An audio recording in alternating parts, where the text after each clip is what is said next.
Good afternoon. This is still the House Appropriations Committee on Tuesday, January 13th, 2026. It's about 2:45, and we are switching gears to talk about the Section 8 voucher program. This is not something that normally talk about in state government because the money for Section 8 housing vouchers goes directly from the federal government to landlords and other people in the state. Really hasn't been involved. This year, as you know, things have been changing and there have been reductions in housing. And I can't explain all this. That's why we have James here. James has become our subject matter expert in the last few weeks because we haven't had to deal with it here before. But we are looking at seeing if there's some things that we could do. And I should let you know that the emergency board, we started hearing about Section 8 problems last July. As the federal government was cutting money. And throughout the fall, we monitored it and we checked in with the public housing authorities. We thought that the emergency board might have to meet in December to do something about the issue. And at the end of the day, from a timing standpoint, we decided that we could wait till the General Assembly was back in session. So now we're looking at possibly doing something in the budget adjustment. So since it's new to all of us, James is going to educate us. So welcome, James. Sure. Great, friend. So yeah, for the record, James Duffy, Fiscal Analyst, Joint Fiscal Office. And yeah, the impetus for this conversation today really began, I think, in earnest in November with the Joint Fiscal Committee meeting, as Chair Shai pointed out. That's when this question of Section 8 voucher program funding and potential state involvement in Section 8 funding first came about. And so the goal of this slide deck today is to brief the committee on some useful Section 8 background, as well as the appropriation request that was put forward by the Vermont State Housing Authority in collaboration with other public housing authorities back in November to the Joint Fiscal Committee, which later became an e-board conversation and which is now in the mix with conversations on the BAA. Joint Fiscal Office, as you all know, is a nonpartisan legislative office dedicated to producing unbiased fiscal analysis. We'll start by going over some background of the Section 8 program, some recent federal funding context that is really key to understanding the request that the SHA put forward in collaboration with the other PHAs. It helps explain why there's now a conversation around state funding with what has historically been an entirely federally funded program. And then we'll talk about the funding request itself. So, Section 8 housing vouchers are also known as housing choice vouchers or the housing choice voucher program. Throughout today's presentation, you'll hear me referring to the program as Section 8 because I think that's the term that most people are familiar with when they think about this program. But for the record, if you're looking at any federal HUD documents about this program, you'll often see it referred to synonymously as the Housing Choice HCV program. So this is the premier federal rental assistance program for low-income elderly and disabled individuals in the United States. It's funded through the U.S. Department of Housing and Urban Development, but administered locally by public housing authorities throughout the country. So this is a really important thing to understand about this program. While the funding originates at the federal level, the vast majority of implementation work happens locally through public housing authorities. And we'll get into this a bit more later, but in Vermont, we have 9 public housing authorities or PHAs.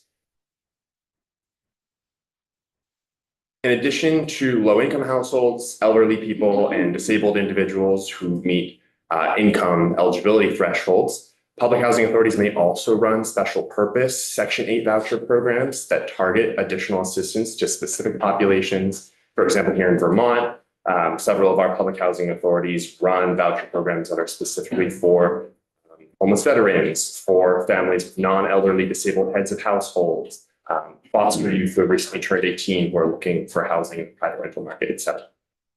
And just for a bit of overall context here, 7,200 households is about the number that receive Section 8 vouchers here in Vermont. So about 7,200 Section 8 leases are currently active in Vermont. And it's a household number. The number of individuals receiving rental assistance is, some multiple of 7,200. And so maybe you'll get into this later. I can't remember, James. There are vouchers that are related, tied to an individual, and there are vouchers that are tied to apartments or housing units. Do you That's get correct. into that later?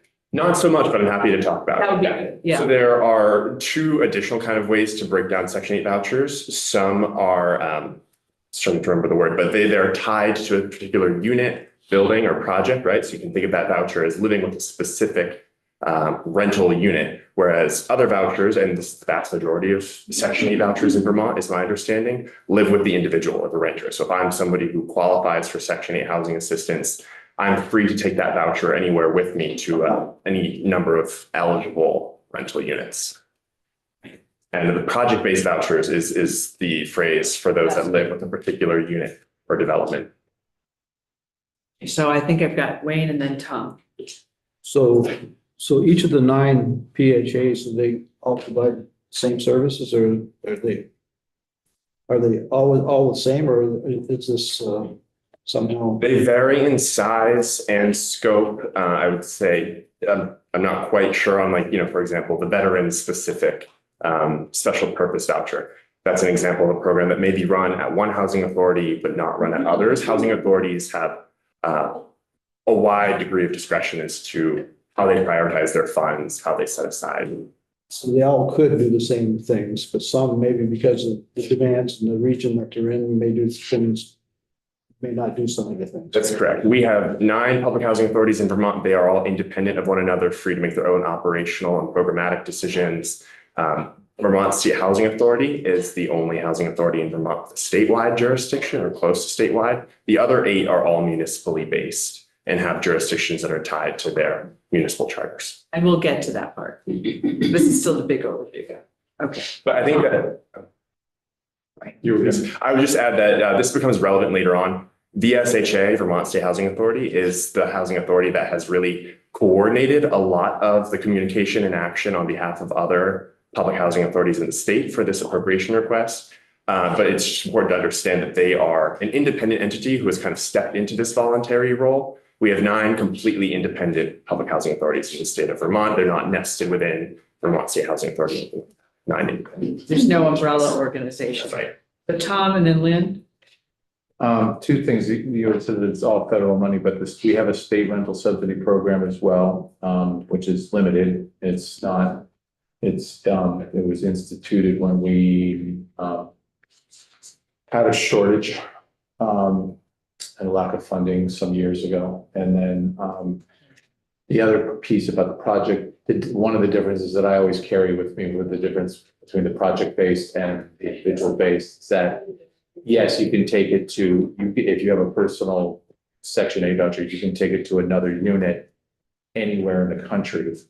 It will be honored. And I think that's, I mean, there's not a lot of loss that way, but that does happen.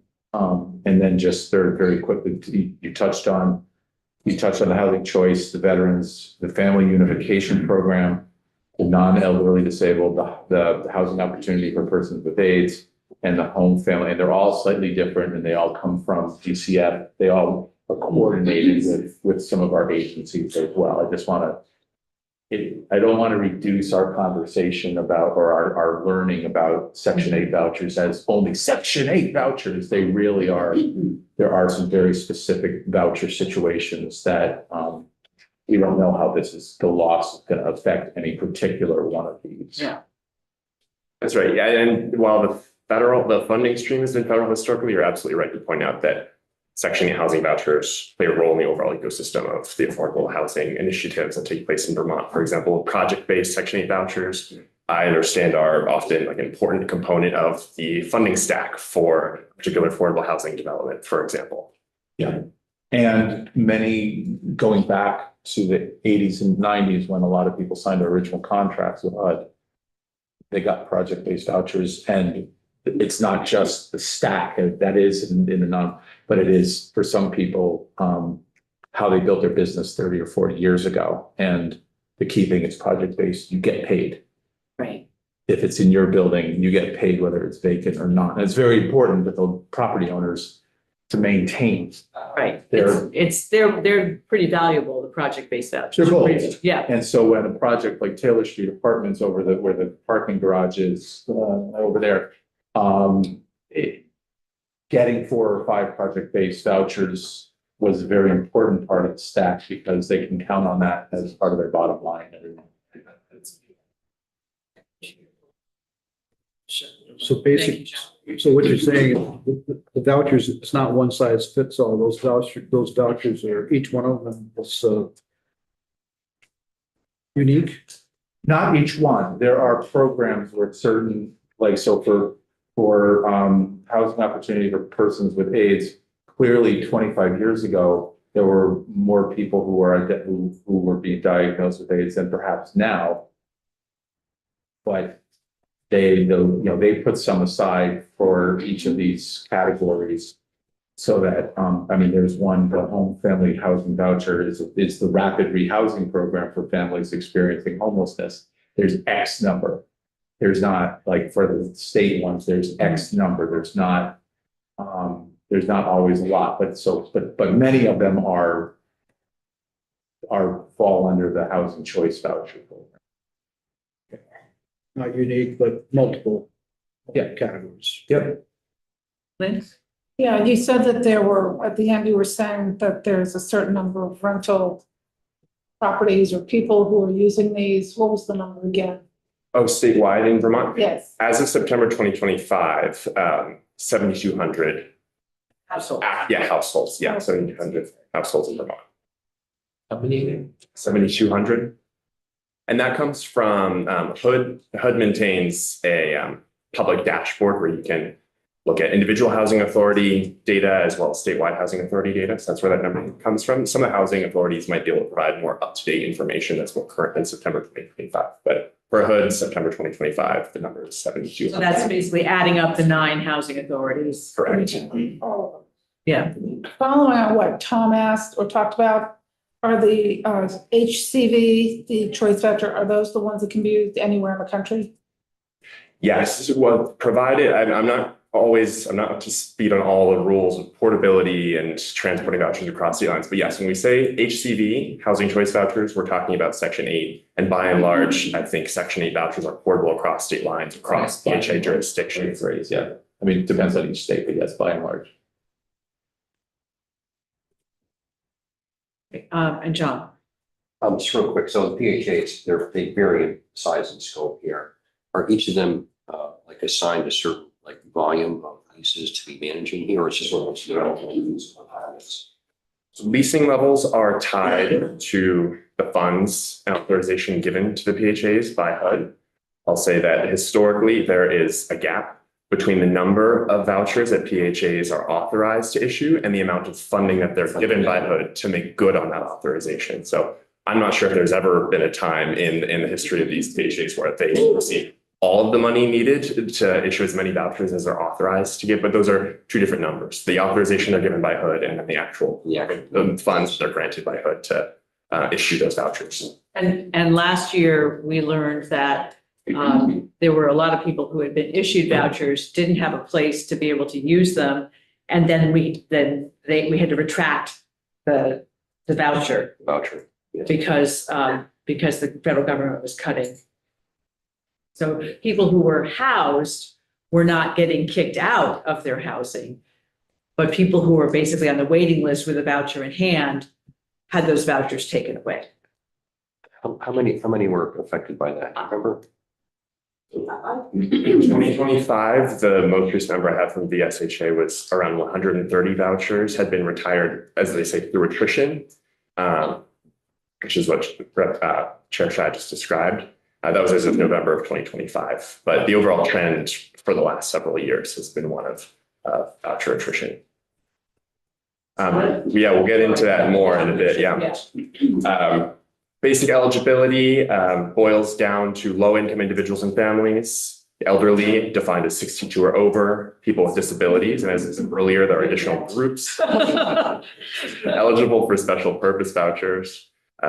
And when we talk about income eligibility, this varies often from PHA to PHA, from area to area, and maybe special purpose voucher program to program. But generally, when we talk about income eligibility, we're talking about 50% of an area's median income based on family size is the general rule for income eligibility in Section 8 vouchers.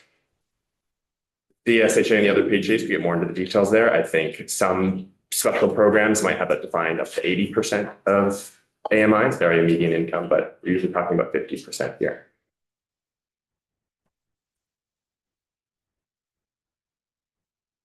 Right, so as a general rule, Section 8 vouchers pay the difference between 30% of a recipient's adjusted gross monthly income and the cost of renting an eligible unit and utilities. And eligible unit, I think, is also important because it's not like they're getting an $8,000 a month apartment, paying 30% of their income and the feds pay the rest of it. Yeah, I included eligible here for a couple of reasons. One is that units have to meet certain baseline health and safety standards in order to be eligible to participate. As a landlord, the landlord has to maintain basic level of rental conditions to participate. And also, yes, there are some restrictions put in place on how much a rental voucher can cover. One of those is the determination of fair market rent. So each budget cycle, HUD looks at what they would consider to be fair market rent for a given geographic area. I believe it's often done by zip code. And what that really means is it's about the 40th percentile of rents in an area. So what amount of subsidy would be sufficient to pay for rent in about 40% of units in a given area? So you're not looking at, the fanciest, most expensive developments or neighborhoods in a given area. Often that fair market rent kind of limits the pool of units that can participate from the landlord point of view in Section 8 housing. Additionally, the PHAs will calculate a maximum subsidy amount, right? So in addition to determining what's a fair market rent that the program is willing to pay, PHAs do a separate but related calculation of what is the maximum amount that a recipient can receive. And that's usually in the range of 90 to 110% of fair market rent, but that's the absolute ceiling of what an eligible participant might receive. It's often lower than the full ceiling. So a landlord would get two checks basically, or two deposits to their account for one unit. So they get the 30% payment from the client. And then they would get the 70% from the federal government. Directly from the PHA, actually. Ultimately, it is from the federal government, but The the organization PHA sending the check. pays the rest of it. That's right. They get two checks for every unit that they have, That's or right. two deposits. Okay. And James, will you talk at some point about the current or the most recent stressors on that system, about how, rent is, fair market rent is usually calculated from a year or two previous, which doesn't necessarily match perhaps what's going on in the market. And while the market seems to have stabilized somewhat over the last 2 or 3 or 4 years, right, rents have exploded. So, and the caps on what the vouchers will pay for, plus the 30% sometimes don't match what the current fair market value is. Yeah, we'll get into some of the cost stressors that have diminished the purchasing power of, so to speak, of the vouchers. And that's definitely one of them. Yeah, thank you. Okay.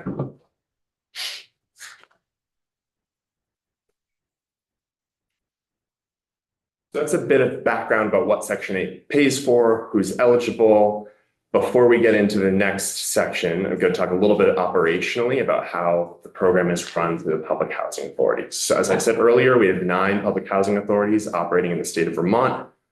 The Vermont State Housing Authority has almost statewide jurisdiction. The other 8 housing authorities have more or less municipal jurisdiction. And then the VSHA, Vermont State Housing Authority, operates. My understanding is they operate anywhere that those other 8 do not. So we have statewide coverage. So, Go ahead. so north of Winooski or into the east, that's where the Vermont State Housing Authority is. None of them ones that are called out Right.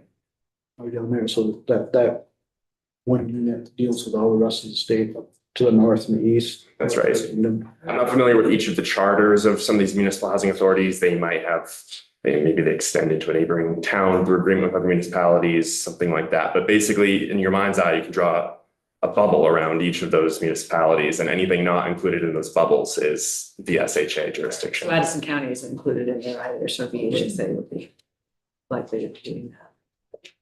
So those PHAs are doing the day-to-day work of distributing vouchers, managing intake, managing landlord payments.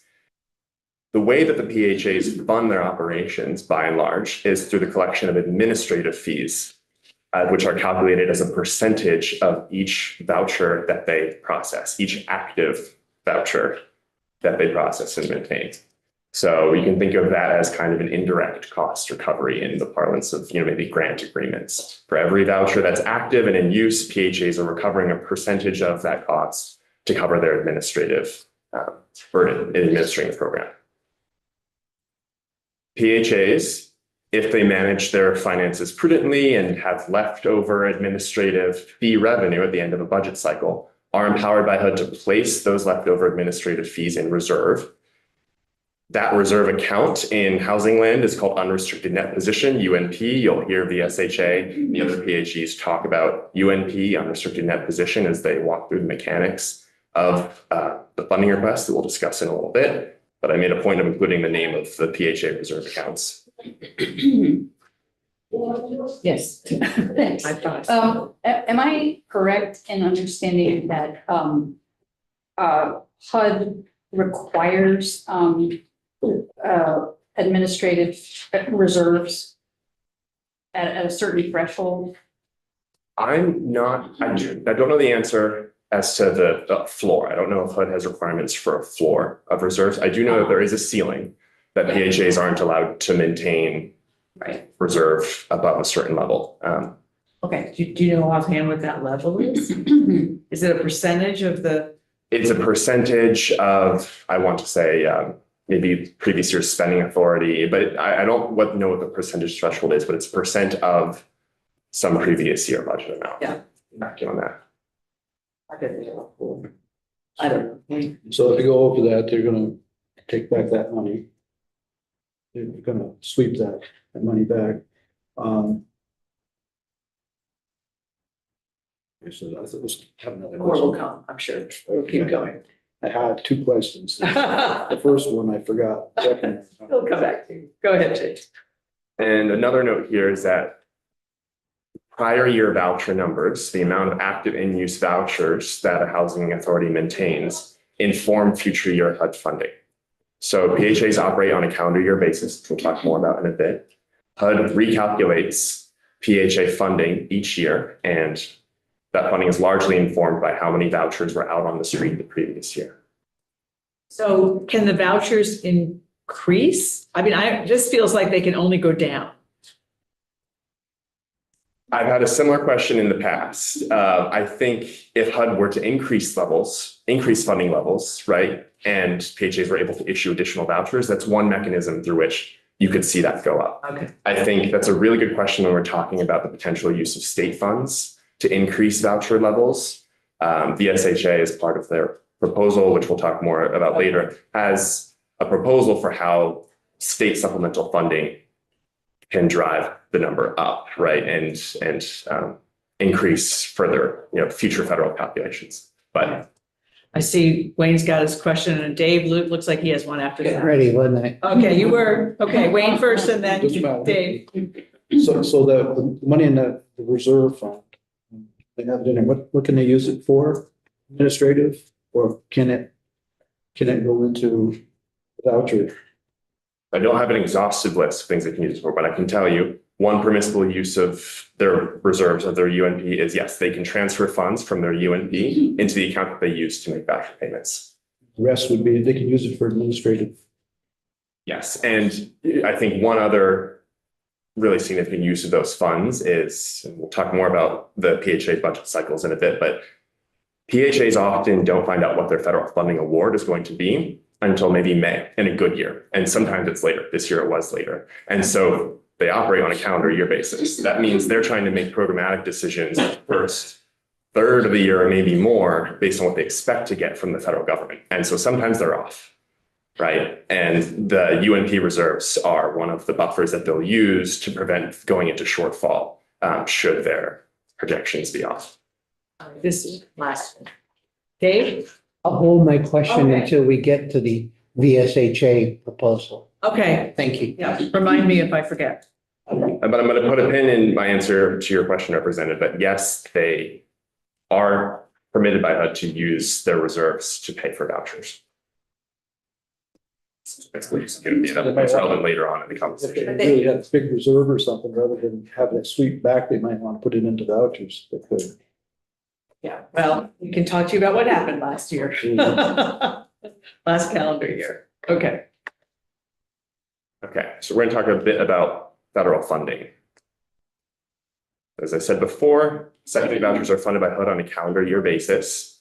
Don't know if anyone's aware, but federal funding has been a bit off cycle, a bit wonky the last couple of years. We're currently operating under a continuing resolution that expires on January 30th of the current month, so about 2 weeks.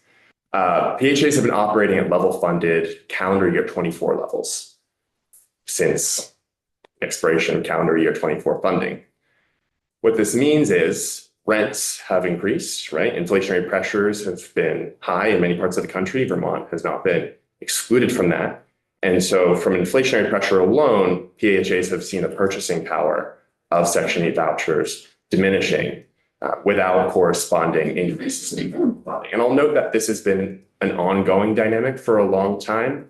I think if you talk to PHAs, they'll tell you that federal funding and inflation adjustments have often not kept pace with inflation year over year, but it's been particularly acute in the last couple of budget cycles, seeing the inflation that we have. So this poses a problem for PHAs because they can't overspend what they're authorized to spend, by that they can't deficit spend. And so if they're seeing their purchasing power for their portfolio of vouchers go down, that effectively means they're able to support fewer vouchers over time. One strategy PHAs use to cope with this is to retire vouchers as they're returned to the housing authority through attrition. So what does that mean? Maybe a family has their income increased and no longer needs rental assistance. Maybe they move to a different jurisdiction and the voucher follows them, but it's coming from a different PHA's budget. For one reason or another, a strategy might come, voucher might come back to the PHA, and the PHAs will retire that. They'll keep it on the shelf. They're not funding it to be used, although they're authorized to do so. So that reduces voucher costs. And there are other operational decisions that PHAs can make to reduce costs over time. PHAs spent much of calendar year 25 employing those cost-saving measures. They also employed reserve spending to avoid having to retire active in-use vouchers. So kind of a red line. No, go ahead. Finish your sentence. I was just going to say the red line that PHAs have yet to cross, and anybody's member that I've spoken to here in Vermont, is that even under past budget pressures, housing authorities have never needed to terminate actively in-use vouchers from families who currently receive them. And that's an outcome that is both tightly regulated by HUD. There are only specific circumstances where they're allowed to do that. It's also an outcome that PHAs would really prefer to avoid. And so what you see them doing instead, as their purchasing power diminishes over time, is retiring vouchers as they're returned, reserve spending, and employing other operational cost savings within their organizations to avoid that outcome. So they're depleting their reserves and they're reducing the number of vouchers available for people in the future. That's their two responses that's what they have. That's. Yeah. Go ahead. Well, I just wanted to make the distinction between retiring in-use vouchers, and then there are all the vouchers that were never given out that would in a normal year have been available had the federal government not made its decisions, and some housing authorities anticipating lower cuts than and I think I'm right about this, in advance, seeing, reading the tea leaves, they retired a number of vouchers, so that the total number of unfunded or we've lost vouchers or we haven't given them out, right? And that's the total. And I think that's somewhere over 1,000. Yeah, that's what I remember hearing too. Correct. The number that I am most familiar with from VSHA was their 2025 year that they had retired about 130 active vouchers replimely. I do know that also, had they not received their shortfall funding from HUD, they were in the position of perhaps retiring around 1,100 active vouchers. I don't know if that 1,100 Well, figure it is. says It's a different I think thing. it's a different thing. There's Yeah. unfunded vouchers. I'm looking at the link that you included. And it's 1,064 unfunded vouchers as of the end of December of this year. Vouchers lost was 131 and more. What I suspect, and this is the VSHA testimony document. This is, yes, well, it's just, yes, to the joint fiscal. What I would suspect is that the 1,000 number is referring to the gap between vouchers that the authority is authorized to issue. Yes, But yes, but not given, and that has been a longstanding dynamic. That number may have been more or less 1,000 for a number of years. Not just new this year. Right, right. When you talk to VSHA about new retirements, new vouchers that they've taken out of circulation as a result of more recent budget pressures, I think it's closer to the range of 200 over the last two. Here's what is confusing to me, and I am, so your testimony offered that there were 7,200 leased vouchers in the state. Vouchers leased a year ago, January, was 8,272. So there's a gap there. And I'm trying to help us understand, like, so that drop is 1,000 plus, so. And I think, so you're describing two data sources that are linked in the presentation. The first is VSHA testimony given to JFC back in November. And the second is the HUD data dashboard that contains Section 8 voucher enrollment numbers for PHAs and statewide numbers. I suspect the number given by VSHA in that testimony document that you're referencing includes special purpose vouchers, which may be excluded from the data dashboard on the federal website, as well as other programs they may operate that are separate from Section 8. But I'd have to talk to VSHA to follow up and Find out what that delta is. I have talked to them about the data dashboard that HUD maintains. It's good. It's relatively current data. I think it might just capture a different subset of Section 8 programs or vouchers that are run by VSHA.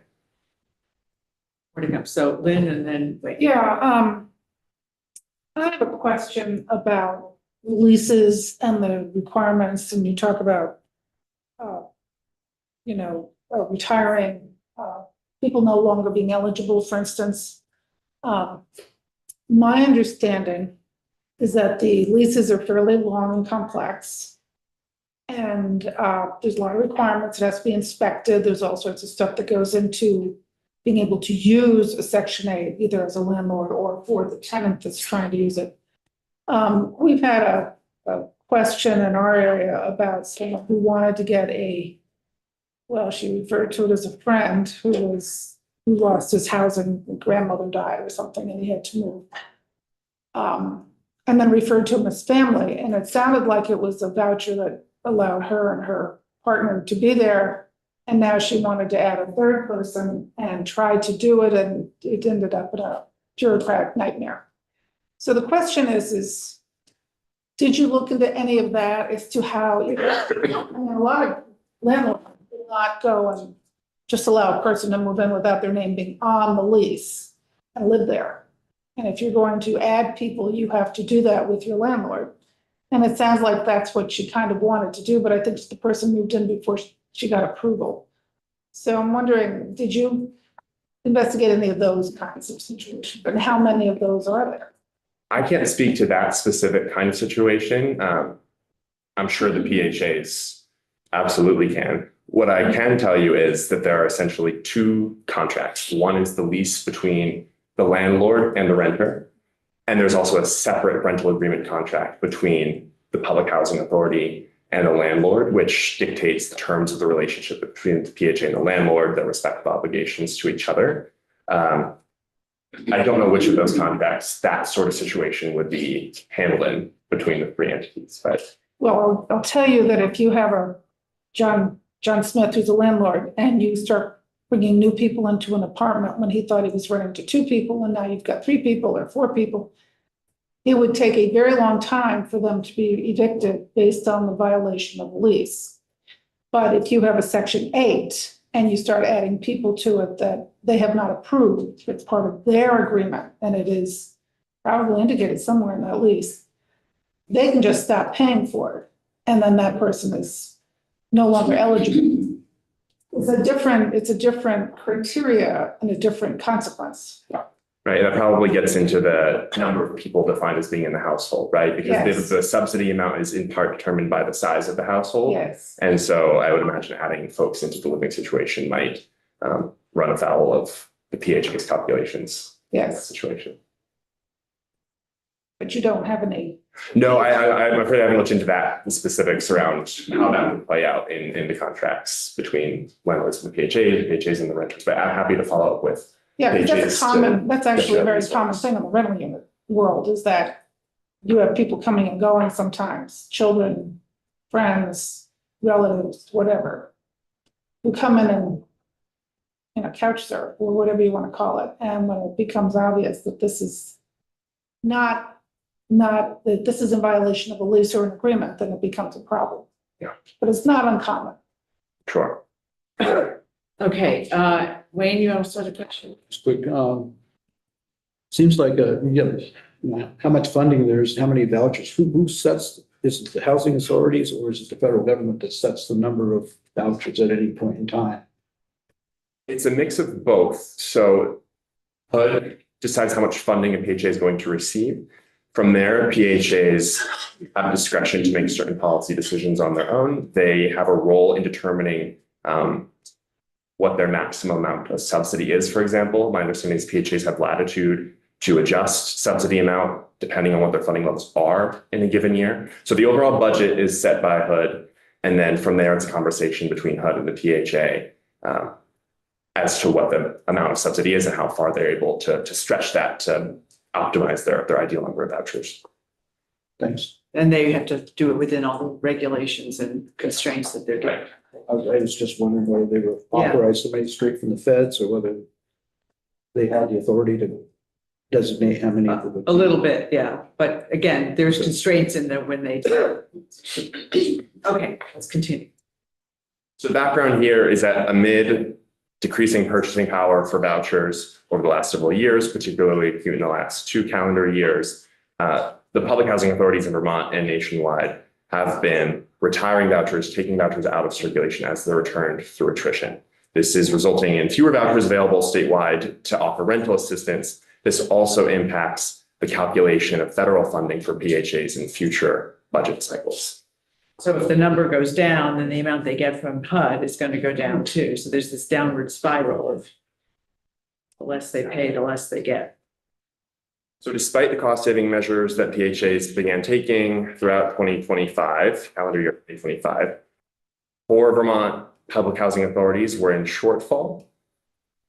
I'll spend a minute talking about shortfall. So this is a word with a specific meaning in Section 8 parlance. It's the word that they use to describe a public housing authority that is projected to not have enough revenue or reserves, enough liquidity to cover its voucher obligations for the remainder of the calendar year.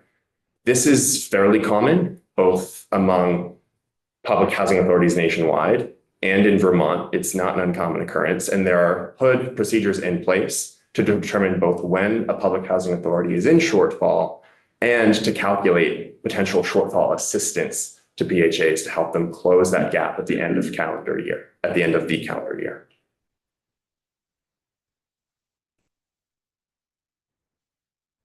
So you'll remember that PHA, or you may remember from conversations happening in November, that as of November of 2025, several PHAs were preparing to retire currently in use vouchers in order to bring their calendar year 25 funding in balance. This would be a much more dramatic step than they've taken in the past, right? It's not retiring vouchers through attrition. It's taking away vouchers from those who are actively using them and terminating rental assistance, perhaps in the middle of a lease. Ultimately, public housing authorities did receive shortfall funding from HUD in December of 2025. This negated the potential, the possibility of PHAs retiring vouchers at that time from people who were actively using them. At the time, the SHA had been estimating that across all 9 public housing authorities, up to 1,100 households could have been exited from voucher programs statewide had they not received shortfall funding from HUD. That was active households. People would be Yes. basically kicked out of their housing unit. Yes. And public housing authorities were beginning to have conversations with their boards to dust off their manuals for how they go about doing this. They have processes in place that are approved by HUD about how they go about removing people who are actively using vouchers. Again, it's never something they've had to do in Vermont to anybody's memory, but there are procedures in place. They were revisiting those in preparation for perhaps having to exit people from the program as early as December 25 or January 26. Fortunately, that was not the case, as HUD did release shortfall funding to the PHAs that were determined to be in shortfall at the end of the year. So just to be clear, when you are exited from the program, when your voucher, that's removing your voucher. That they're taking away the voucher that's been assigned to you, is that right? Yes. So with that removal, I'd be going from paying 30% to 100%, which I can't do. So I'm in line to get evicted. Right. Yeah, I think the concern was that there would be the concern the SHA was raising as early as November was that you would see a large number of families suddenly unable to afford rent because they would not be receiving rental assistance through Section 8 any longer. And we could see a spike in potentially unhoused families heading into. And so that's 1,100 households that was estimated last year. Yes. And the flip side of that is that property owners, landlords who no longer receive the 70% will be motivated to evict the people who have been living there, or they'll be put in a form of limbo. I mean, they'll no longer be on the list. So if the vouchers were ever refunded several years down the line, is what it looks like. You have landlords who are now out of the program, who have signed contracts with HUD, because I imagine their contracts would end as well, or any agreements they made with HUD would end as well. I would imagine so. I didn't speak to VSHA about specifically how that would be implemented on the landlord side of things, but yes, I mean, I would imagine that as the landlord, VSHA or landlord PHA contract is connected to the recipient of the voucher. Once that voucher is taken away, that contract. So punchline here is chaos. The landlord doesn't have the steady income. And the people don't have a place to live. Right, but the landlords have an opportunity to recover by moving their apartments over to market rent. Right. But they lose the chaos of, no matter how complicated and how many hoops they have to jump through, they've chosen to say, I want to have this income guaranteed at the least every month. And by taking it away, HUD is creating chaos in all places, and then it makes the state have to deal with 1,100 households that could conceivably be evicted over the course of time, which is already difficult, because one of the things with the Section 8 vouchers, with the housing choice vouchers over the last couple of years, is less vacancies in general, where vouchers had to be returned back to the SHA because families qualified for them couldn't find an apartment to live in. So it's just more chaos, is what we're saying here, is that the loss of these vouchers, the loss of this system, is going to create more chaos in a world where we walk around saying we want more affordability for housing. Right. There's not an unlimited supply of Section 8 units in the state. Or more precisely, property owners who would work with Right. that in order to Right. provide them. Yes, yeah. So, Just trying to make sure we know what we're talking about Right. here when we're talking about the crisis at hand. thank you. Okay, let's continue. Despite the receipt of that shortfall funding, calendar year 25, which came in the final days of 2025, PHAs are still entering the current calendar year in pretty precarious fiscal condition. Several of them are testifying to House General on Thursday of this week, for those who would like to hear more from the PHAs. But some of the challenges that they're dealing with, besides those we've already discussed, are depleted reserves. So they spend much of calendar year 2025 spending down reserves. A fun detail of shortfall funding from HUD is that, at least in this calendar year, national shortfall funding was procured by HUD through taking funds out of PHA reserves across the country. right? So HUD utilized its authority to withdraw funds from PHA reserves above a certain threshold in order to procure at least some of the funding that it then redistributed as shortfall funding to PHAs nationwide. And so PHAs nationwide in the state are going into 2026 with reserves that are even further depleted by that HUD They had withdrawal. no say in that because HUD just said, They utilized, we didn't grabbed it. Okay. HUD utilized its authority to do so. There's also uncertain federal funding. So we're currently operating under a continuing resolution that level funds PHAs at calendar year 24 levels that expires at the end of this month. No one's quite sure what will take its place. Oh, because of the continuing resolution. So there's a world in which PHAs continue to receive level funding at CY 24 levels, or who knows. But also there is a world in which a full appropriations bill for HUD is passed. And in communications I've had with VSHA, they aren't hearing encouraging news about a would-be full federal appropriations package. I think some of the funding packages that are being socialized in DC at the moment would still see PHAs forced to retire vouchers either through attrition or perhaps through terminating active vouchers. I'm not sure how they would deal with that situation, but federal funding, even in the best case scenario of not operating under CRs forever, it is not looking great for PHAs in Vermont. And also HUD and PHAs are all expecting to see shortfalls again in calendar year 26. As recently as this week, PHAs received communication from HUD saying, hey, we expect pretty much all of you who were in shortfall in 25 to be in shortfall again in 26. So here's a reminder to be implementing as many cost saving measures as you possibly can. And hey, by the way, I wouldn't count on shortfall funding again in 2026, or at least not at the levels we received in 2025. So PHAs are continuing to retire vouchers turned in through attrition amid a really uncertain federal funding landscape, depleted reserves, and uncertain assistance from HUD going forward.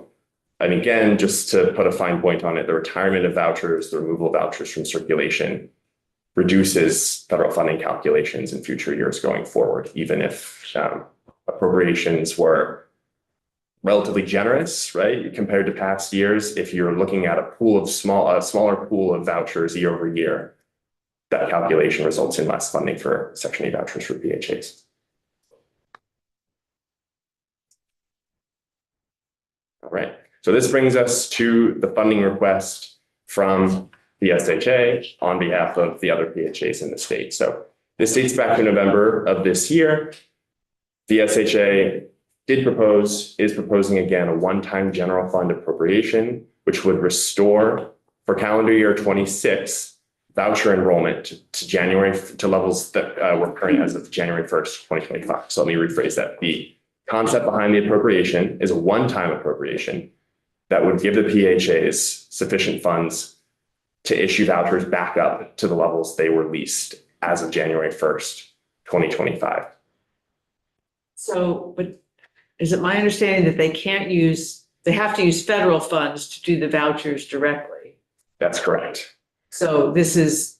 And so the VSHA and the other housing authorities, I assume, will go into more detail about the mechanics of this request, perhaps later this week in House General. What I can say about the mechanics that are being proposed is that state funds in this scenario would be used to replenish reserve accounts or to supplement reserve accounts within the PHAs, which have relatively fewer restrictions about what they can and cannot be used for.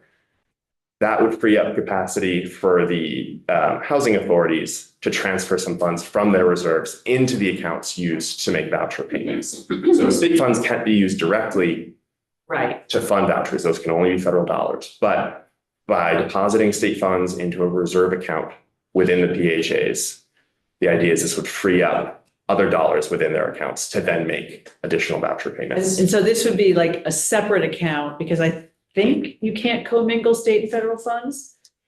I would encourage you all to hear from the PHAs about the specifics here. I do share that understanding as well, that there are certain restrictions in place around the federal fund and then HUD can come and pull it out. That's not really great. And UNP, their unrestricted net position reserve accounts, while they are more flexible, they do have rules in place around how they can and can't be used.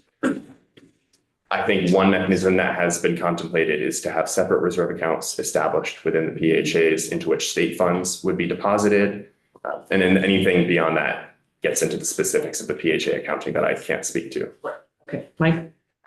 Possible I'm a little ahead on this, but I mean, it sounds like part of this is speaking to the fact that the previous year's funding, number of vouchers affects the next year's funding and trying to stop that.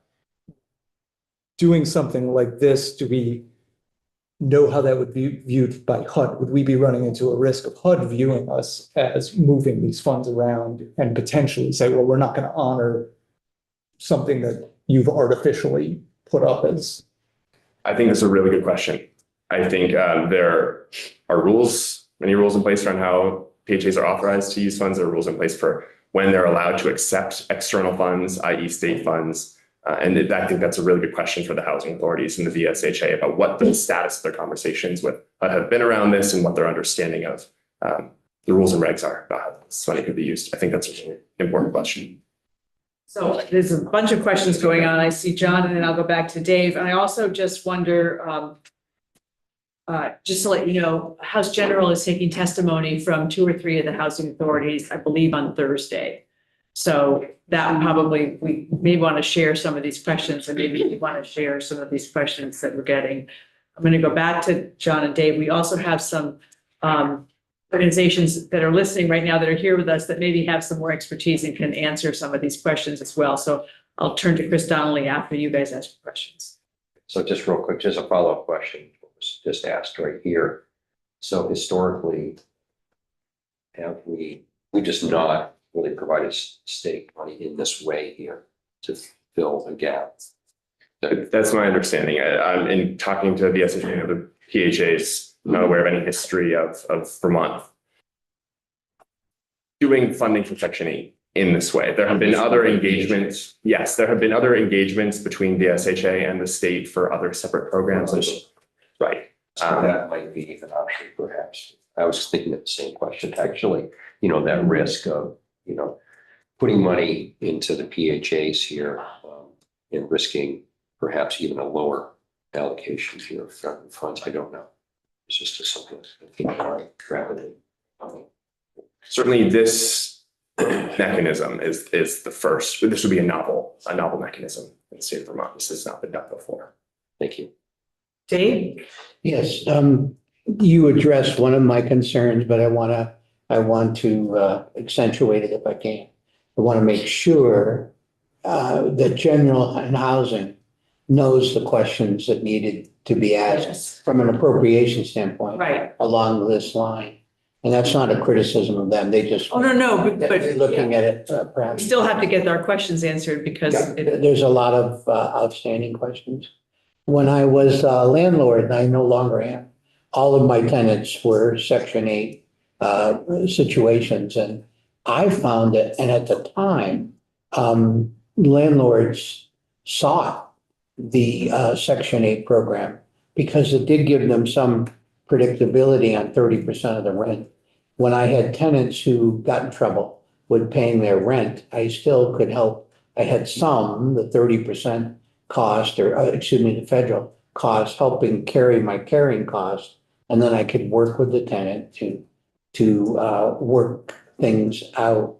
Now, the state of Vermont in 2013 had at the time, had 100 fully funded state Section 8 lookalike slots. Forgive me for using the word slot, but slots. I do not know what the number is now. There were conversations then whether to take the program out of DCF and transfer it to the state housing authority to run, because that's what they did. There were always complications because one tenant in particular, her son aged out, wanted to leave her, he graduated from high school, wanted to go out on her own, she was a family of 2, dropped to a family of 1, different income eligibility, lost her voucher. Very problematic. Happens though.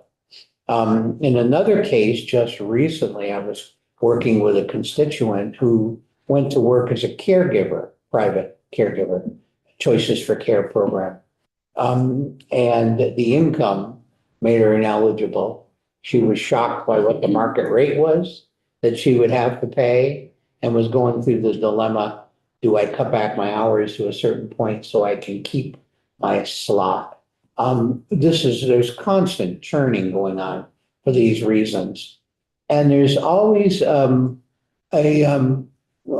policy debate on should these be free slots for somebody to have and go about and find a landlord, or put it into a project.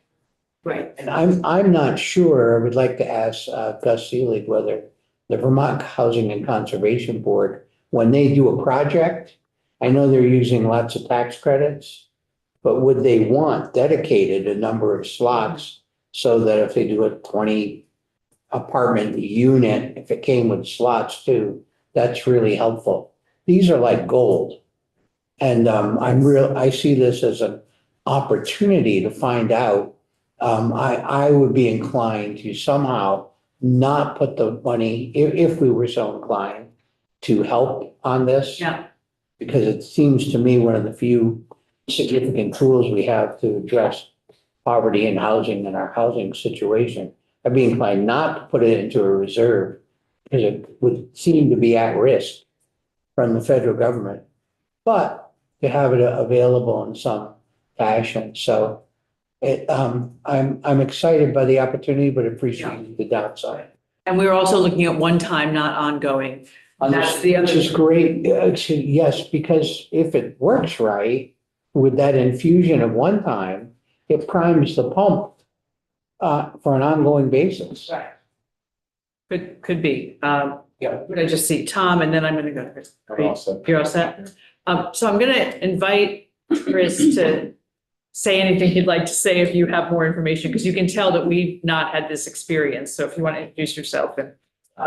Darlene, the chairman, I think that's, okay, if I speak from here. Yeah. I wasn't planning on speaking today, but, I can tell you that in our portfolio of like, 2,500 apartments, about half of the people receive some kind of rental assistance, some voucher. I'm not sure how many are housing choice vouchers and so forth.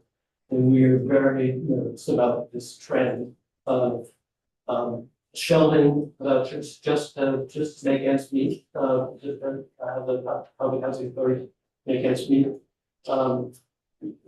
Not only because it will result in fewer apartments available in exiting homelessness, destabilizing people that are living in the housing, but also it has an impact on our capacity and our budgets for ourselves. Our organization depend on these structures to operate our properties. It's scary, as we've talked about before. It's guaranteed rent force, and our mission is to serve the lowest income people who will be less able to do that without fits. As we continue to show. I think the housing authorities around the state, to Representative Dickinson's point, we're looking at ways to restrict flexibility. And when somebody brings in another tenant, they found that as an opportunity to say, all right, well, that's not true, we can pull back. Not to be mean-spirited about it at all, but they were looking for ways to more easily reduce the amount of exposure that they had going forward. So it's a high priority for us to hopefully slow down, put the brakes on the decline of investors in the state. Because where are people gonna go? And the hotel motel program is not a solution for anything except emergencies. And there's only a finite number of those rooms, and 1,000 more people or whatever. We'll spend it this way. And help research the families. We'll have an ongoing preference in the field. Your phone didn't. Okay. Lynn, go ahead. Yeah, I have, sitting here listening to this, and I've come to the same conclusion. And a lot of these federal programs are much more restrictive than a private landlord who might say, sure, they interview the person, they say, we'll add their name to the lease, they can, there's room there, whatever.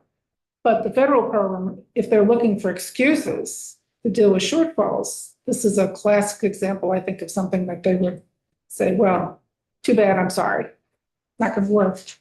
And they do have pretty strict rules. I mean, it's very, I think if that's what you're looking at with a shortfall, I think that's maybe one of the reasons why they're just like, oh.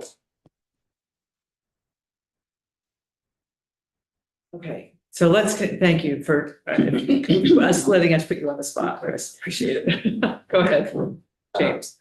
So Representative Nigro, you teed up an important conversation, I think, or an important question, which is, I think committees of jurisdiction, this committee, if they hear more about this request from the public housing authorities, will want to ask the questions about the interplay between the state programs and HUD's stance on proposal of this nature. I think other considerations that are worth keeping in mind are the timing of the appropriation versus the federal funding calculations. This is something you all probably want to hear more about and understand better. One, I think the nature of this conversation changes depending whether you view it as a one-time investment, period, or a one-time investment that then allows more federal funding to flow to these housing authorities in the future because they've been able to replenish their voucher enrollment to January 1st, 25 levels. And That's so still one time. yes, yeah, one time, yes. I guess whether the implications are one time or whether the benefits are one time or whether the benefits are ongoing, right? So one of the benefits of this proposal as described by VSHA is that it will help to increase the amount of federal funding that flows to the PHAs as a result of future We're going to use calculations. which is always, also our version of goal, right? To have one-time money for something. Things are weird right Want to now. have, Yeah. we'd like it to be, I think, probably useful down the road. I mean, if it can have a longer term impact by doing a one-time investment, I would guess that we'd all prefer to do that. Thank you. Yes, that's a much better way of putting it. And I think things are weird right now with federal funding cycles. I myself don't personally know when HUD typically does the recalculations of PHA funding for a given calendar year and how the timing of the receipt of funds and the issuance of new vouchers at the PHA level would tie into that timeline. And so other folks in the building, folks with PHAs and other housing organizations might be able to speak to that in more detail, but I think that's an important thing to dial in on. Yeah, and so, as I said, House General is going to be having 2 or 3 housing authorities, PHAs, coming in for testimony on Thursday. Tiff's going to be there. Tiff's taking notes on the questions. If you And if think there about are any other questions, let me know. and we can let them know ahead of time, so that they don't. And I imagine that some of the housing folks will be at that testimony on Thursday as well. This is just an interesting challenge because this is not something we've ever did before. And suddenly we all have to learn. James has done great work in trying to get up to speed on something that we've just never had to deal with. It's great, Tom, to have your institutional knowledge on this stuff, but it's just new for all of us, and to wrap our head around this and to have to be able to do this fairly quickly is, I appreciate you all asking good questions and listening. Do you know what their schedule is on Thursday for, I haven't looked myself, I could look it up obviously, but I think it was in the morning at like 10:30. I haven't. yeah. I'll just check it. I'm just thinking if there was an opportunity for more of us to either watch it from Yeah. here or attend. Yeah, A couple of committees are starting to think about that. Update your YouTube subscription. Yeah, I may not know. 10:30, they've got Rutland, Montpelier, and VSHA, 10:30 to 12. And we have Have something in the morning. Yeah, discussion. discussion, so Good. that's good. So people can go to that.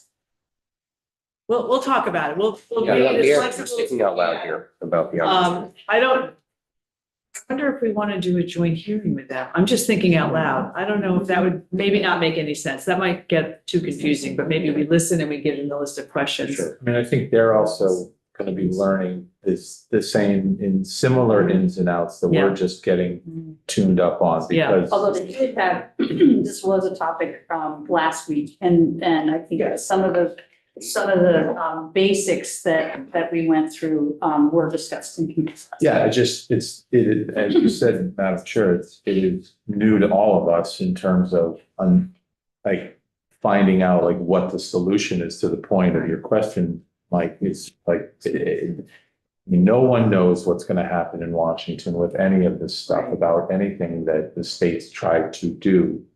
But Right. if we don't do something, then the federal Right. government will continue to take, if we have less vouchers this year, then we won't get funding for them next year. And then they'll lose another set of vouchers, and it's spiral downwards. Right. That's what worries me. And we don't have places for people to go.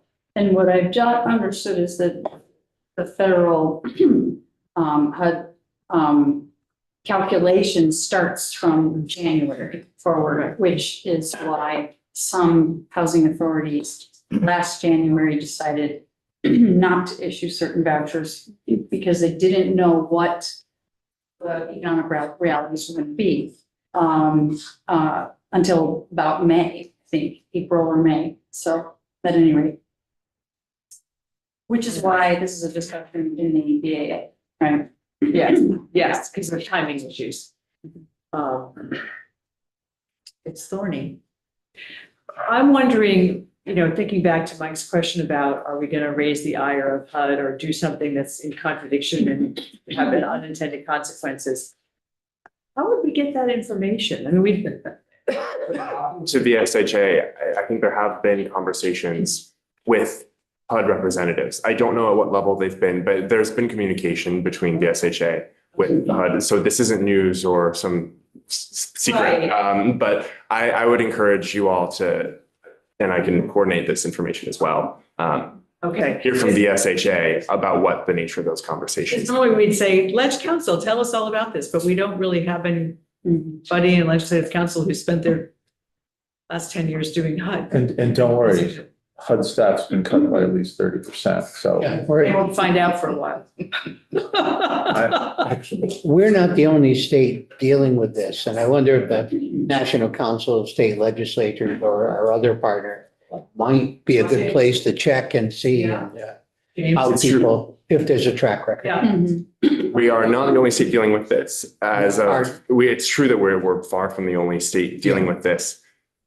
As of when I last looked into this, which was several weeks ago, I was not aware of any other state that is piloting this solution to the section funding problem, but I'm sure there have been more conversations among the peer organizations, among the states and territories since then. Maybe another check with NCSL or Yeah. it could be good. Yeah.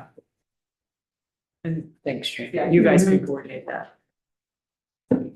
It's a challenge. Here we are. So right now, there's nothing in our budget adjustment. No, we would be putting something in. We might put. We might put some, yes, once we get figured out how to do that. And that's why we're trying to get up to speed as fast as we can. Personally, I view this as a much more efficient or effective way to use some one-time money that doesn't create a long-term problem of homelessness down the road that's going to cost us a whole lot more money. Right. If we simply don't have units for people to go to. And if we have a housing crisis, we got to hang on to what we've got and not lose more of that. So, James, thank you very much. Appreciate you doing this on short notice and learning it all. And more to come. And if you have more questions, let Tiff know. And I'm going to keep us here for one more thing before we have maybe a quick break and do something else. We're going to change topics back to S60. Mike has been patiently waiting for us to get through. So, is it on our website now? Mike? Okay. It's posted on our site, our committee page. I'm going to refresh.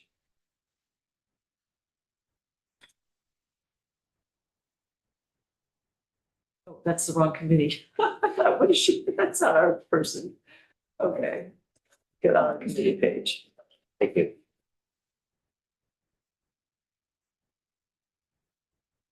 Okay, so this is draft 3.1.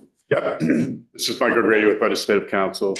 should have draft 3.1 of the amendment, the committee's amendment S60 with a January 13th date and a 2:14 PM timestamp. Do you want me to just walk through the changes that you requested? Yeah, I think we know what the other ones are, so. On page 1, lines 11 and 12, you had previously struck the term climate resilience. You asked that the term resilience be retained and the term climate be struck, and that's what page 1, lines 11 and 12 does. Right below that, there had been that duplicative language about climate-based emergencies and extreme weather, and you went to weather-based emergencies. And then on the next page, on page 2, at the bottom of the page, this is new language that you haven't seen before. This is the request that Representative Stevens sent me regarding the use of the fund by the Secretary of Agriculture to pay reasonable administrative expenses. This replaces the authority for the Secretary to use $67,000 annually from the fund and allows the Secretary to pay reasonable administrative expenses from the fund for purposes of administrating the requirements of the subchapter. And Tom, do you want to speak to why we made that change?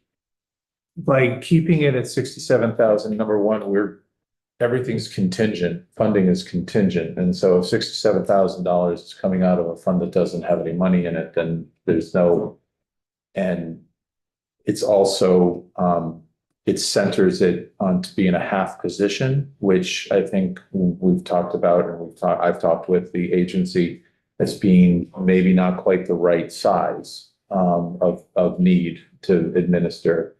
So if we're sending this back to the Senate for their work on this, then I think taking the 67,000 protects us from it gets us into the we're not funding this yet conversation more cleanly than saying, $67,000 of nothing or whatever of nothing is not, it just doesn't work. So by this way, we're moving that conversation to the Senate and then to final conversations at the end of the year when we figure out if we're going to fund it or if we're going to be able to fund it. So if there's nothing to administer, there's no need to have the funding in it. And again, paying attention to some of the questions that the agency had is that they're not sure that a HAPL position is the right position at this, until they know what the whole piece is. So. Does that make sense to everybody then? Yeah, it makes perfect sense. Right. Okay. Thanks for that.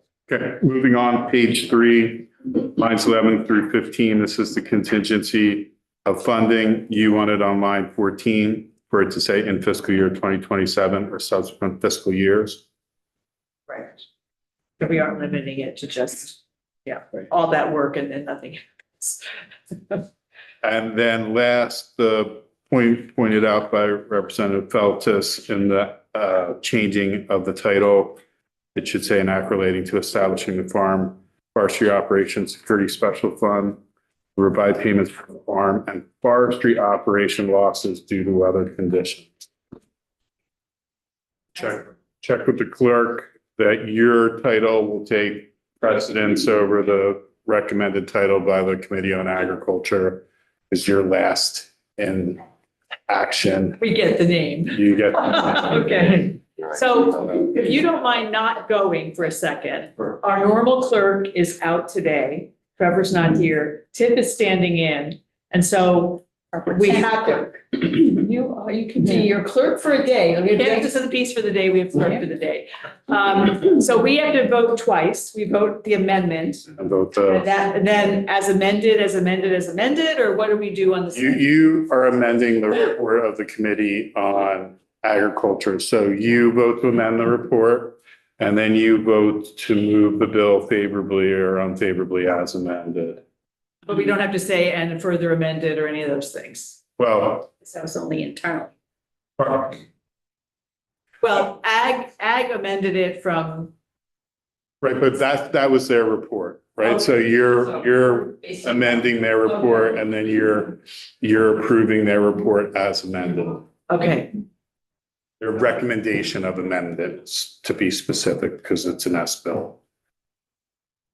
recommendation. Okay, so the first thing we are doing is Voting voting on the amendment. Do I have a motion to So favorably pass? Okay. And I need to report that somewhere, right? I just make notes at the bottom. Oh, okay.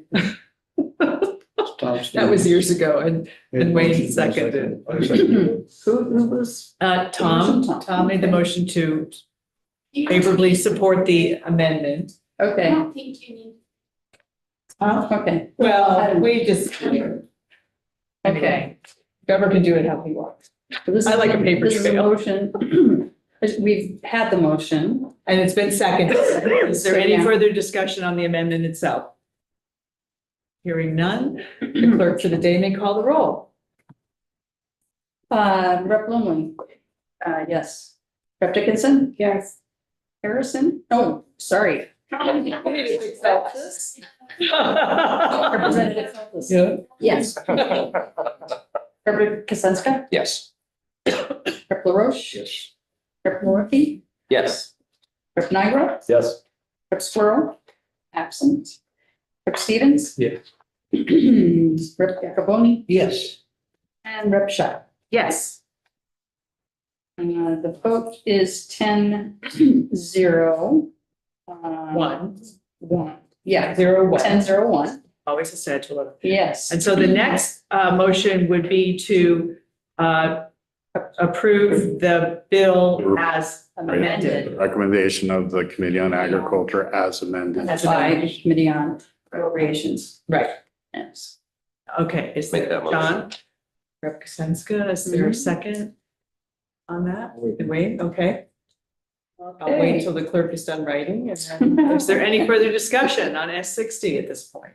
Okay, hearing none. Rep. Plumley, yes. Rep. Dickinson. Yes. Rep. Feltus. Yes. Rep. Kasenska. Yes. Rep. LaRoche. Yes. Rep. Murphy. Yes. Rep. Nyro. Yes. Rep. Squirrel is absent. Rep. Stevens. Yes. Rep. Yakaboni. Yes. And Rep. Shaw. Yes. Right. Okay. Nice together. Bill, wow. Favorably, yep. Thank you so much. You're welcome. We appreciate it. Thank you. Thank you. First bill out. And good job, This goes clerk, on for the the post. day. This goes This will be on on the floor. It'll be on notice tomorrow, floor Thursday, Friday. And you do it. This is Tom's bill. Our first bill out. All right. Good job, team. So do I need to contact the clerk? Yeah, there's stuff that has to happen. Nigel knows that this bill is coming from us. He knows that our clerk isn't here and that we're figuring it all out. So yes, there's, So I can actually walk up to the clerk's office now and talk through it with them. Just, I mean, I send an email. with right, you'll a probably copy still of have it. to send an email. Yeah, I would just. Let me forward you, we'll forward you something. Yeah, I need to get a copy of it. Okay, we're gonna do one last thing before we go. Is that the last thing we have is the reports? Okay. So Marty wanted to update us and have a quick chat about reports. And then we'll be done for the day. Our big spreadsheet about reports. Has anybody had any better success than I have in tracking down those reports? I went through the ledge. No. Okay, but I just wanted, if anybody found a golden key about it, I'd love to know that. Anyway, I went through the JFO thing on reports and, looked at keywords and looked at dates and they didn't pop up where I wanted. Yep. And I went to our webpage and looked through there and what puzzled me on this document is that, and according to Tucker, the legislation says that when in some particular year, we passed legislation that said 5 years after a report is initiated, it shall expire unless we do this and we say we want to have it. So I thought this expiration date on this column meant that, because indeed it was 5 years past the date over here that enacted it. Right. So my understanding was that this report, for example, was authorized in 2012. It should have expired in 2017. But I thought the implication is that they were still being produced because they had not been repealed. So I tried to find some in here. And I found two or three. I looked in 2017 and 2018 on the Appropriations Committee. And I found a couple of them, but most of them I couldn't find. So I thought, this is weird. And I talked to Lisa Hango, and she indeed talked to Tucker, and they still are pretty confused about what all this means. So I think They're what's confused. happening is that these things were enacted on the date on the left. They were supposed to expire 5 years later, the date here in the middle. And I think what we need to do is look at the ones that relate to an agency that you know, and look at the topic for the report and see if indeed it is something that you think would be useful. And I would suggest looking at the Appropriations website for, say, 2020 and see if that report showed up then. And if it had enough information that you want it to continue or not. That's the best way I can suggest it right now, unless somebody's found a better way. So if some of these reports haven't been happening since 2017, if we say we like it, we're actually starting from scratch to Something you might be reboot creating more something that problems, is right. not happening. Yeah. Or the question would be, if it really looks interesting and you say, oh, we haven't been receiving this all along, then you can go back to the agency and say, does anybody Is in your it still agency happening? do this? Right. Yeah. And if they don't, and if we think it's important, well, how difficult would it be to resurrect that record if you really think it's important? So, yeah, so Marty, did you ever find out who created this? Well, Tucker did. Tucker did Tucker take this as a subset of a larger list, or is this the entire? I listened to his discussion in the GovOps committee, and he talked about how it was a giant project because they had a big database and then something went wrong with the database and, got all separated, and he tried to put it all back together again.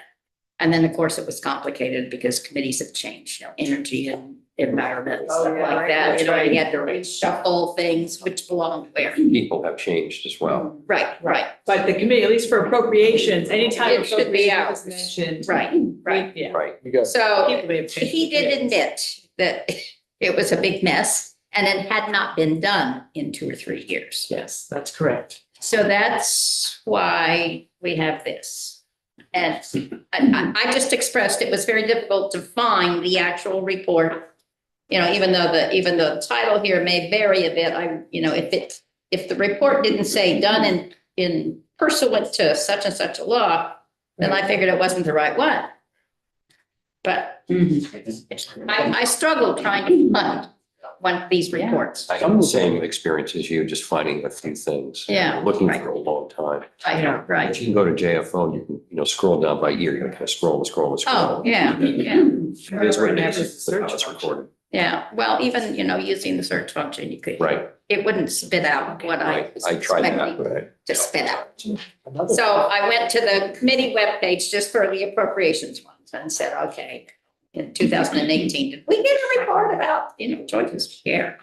And we maybe did, and we maybe didn't, I did find, weatherization, a couple of, specifically, they gave the right citation and everything. It was the report from DCF about weatherization. But I couldn't track them very well. So definitely focus on your own portfolio first. Yeah. And then look at others, because at least that way everybody gets a little look at it. Right. I just got something in the pink mail today, and I have no idea what it is and whether it's part of that or not. I'm hesitant. I will show it to you. I have another spreadsheet of something with no explanation. I don't even know who it's from. Of course, as these departments come in, we could ask them. Yeah, Well, well, we could. except we have to have this in by the 23rd. We have a So they won't deadline. all be in by next Friday. Right. But But you could, if you have anybody you're talking to anyway about the and BAA. maybe focus on the, maybe not the 2017 ones, but the more recent ones. Right. That would be the priority, I think. I would agree with that. If they supposedly expired in 2022 or 2024, meaning they were 5 years old then, Right, the question is it still valid now? exactly. If it was supposed to be valid We're in obviously not 2022, getting there's not a mechanism for us to get that at the beginning of any year. So really, they're worthless if they don't get to us, right? And Well, then yeah. doesn't appear to be any mechanism for them to get to us. Well, I think they get filed with JFO and they put them on that big database and then somehow it gets any assistant to distribute them.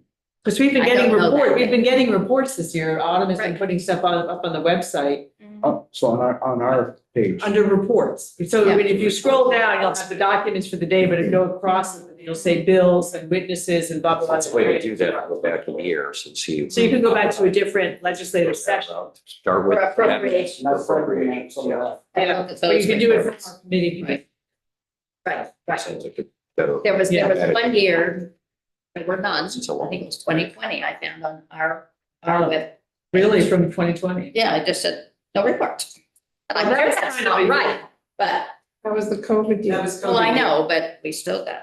There's still some of the reports A coming in. lot from of the things previous- passed the House just before we closed, if you recall. Yes. There was a marathon that, Yeah, Right, and what we were doing in Commerce, we were doing the unemployment law to change it so people could actually use it without penalizing employers, and so people could have money. Right. It was done like on a Thursday. And I think what happened is all of the bills we passed, it was the crossover date, Yeah. and we passed everything that everybody had. Right, on the 13th And of it March. all went to the House, the Senate Rules Committee.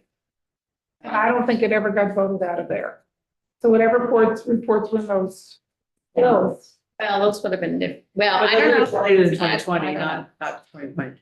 Anyway, I just want to Bad. report, I haven't had great success in finding it, and if anybody else had found better success, that was good. But I think prioritize your portfolio and more recent ones. And then if we get to the old ones, then we get to the old ones, and that's all we can do, right? Or if the topic doesn't sound like gonna need it, just say. Yeah, and I think if you leave it blank, they're just not gonna do it. We leave So it blank, that's- they're gonna repeal They're it gonna repeal it anyway. So don't worry about that. So thank you for hanging in there, committee. A lot of work done today. Great to have a first bill out. Tomorrow we start at 9:30 with DFR and health insurance sustainability. Health insurance stuff is another big. We have lots of thorny issues this year, so we're gonna jump right in. And then we're gonna have Diva and the Director of Medicaid Policy come in and talk about some of the implications of HR 1, which is the bill that was passed last July, House Resolution 1. So what are the impacts? And we know Medicaid, there's a whole lot of stuff that's going to be going on. Some of it's going to happen, is happening. Some of it doesn't happen until September. Some of it doesn't happen until January. So that'll start to inform us about budget.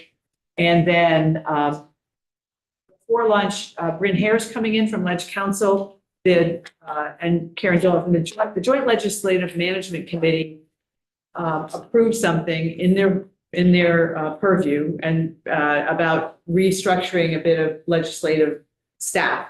So that's going to be 10 pages in the budget adjustment. They came and talked to Marty and me this morning, and we felt that you all should hear what it is that's going in, and you don't just say, here, trust us, it's 10 pages of stuff. 10 pages, did you say? Yeah, but it's a lot of statutory changes of words, it's like technical corrections to now change. But we should all know what that is. So that's all we got, unless anybody has anything else. No, thank you very much, because none of my areas are on this. Oh, well, then you can help John.